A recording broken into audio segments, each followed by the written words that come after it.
ఈరోజు రథసప్తమి. సూర్యభగవానికి ఇష్టమైన రోజు కావున ఉదయాన్నే లేచి సూర్యభగవానికి రాగి చెంబు తీసుకొని రాగి చెంబులో కొన్ని వాటర్ తీసుకొని పసుపు, కుంకుమ, గంధం, ఎర్రటి అక్షంతలు,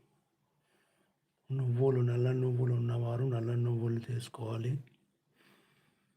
ఆద్యం సమర్పించండి. సూర్యభగవానికి విశేషమైన రోజు ఆదివారం. ఈరోజు ఎర్రటి పువ్వులు, రాగి చెంబు తీసుకొని వాటర్ సూర్యభగవానికి సమర్పించుకోండి.